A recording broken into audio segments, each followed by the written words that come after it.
एका गटानं जिल्हाधिकारी कार्यालयाबाहेर जोरदार घोषणाबाजी केली आहे। सर तन से जुदा अशा आशयाच्या घोषणा देण्यात आलेल्या आहेत। या घोषणाबाजीचा व्हिडिओ सोशल मीडियात व्हायरल होतोय आणि या प्रकरणी पुणे पोलिसांनी 300 जणांवर गुन्हा दाखल केलाय।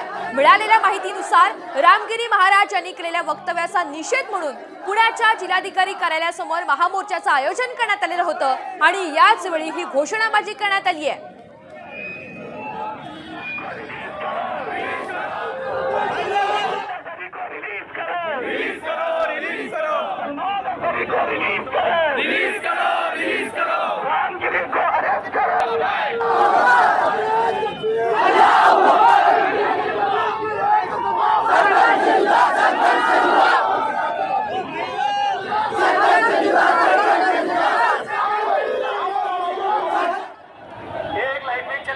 बिल्कुल ट्रैफिक को तकलीफ, पुलिस को तकलीफ होगा, ये काम ना करे। अस्सलाम वालेकुम। एक लाइन में चले।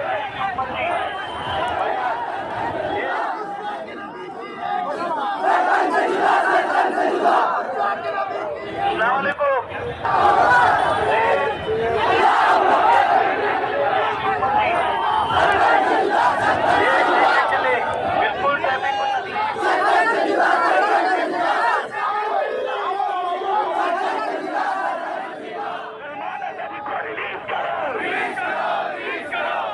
दरम्यान या संदर्भात माहिती घेऊयात आमचे प्रतिनिधी अक्षय बडवे यांच्याकडून।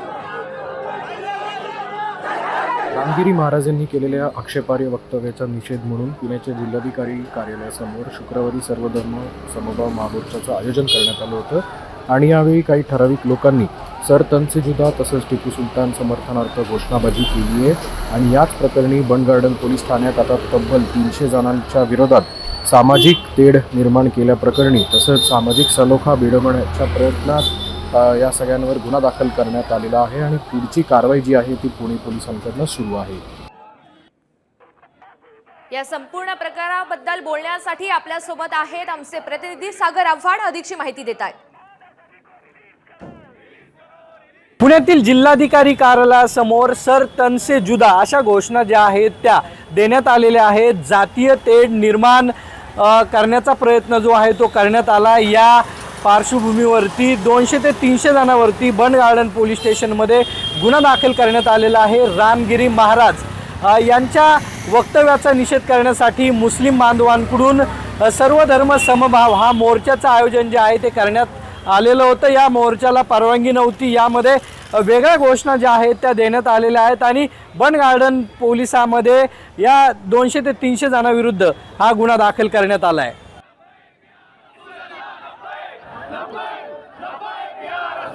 तर पुण्यामध्ये आपण पाहतोय एका गटानं जिल्हाधिकारी कार्यालयाबाहेर जोरदार घोषणाबाजी केली आहे।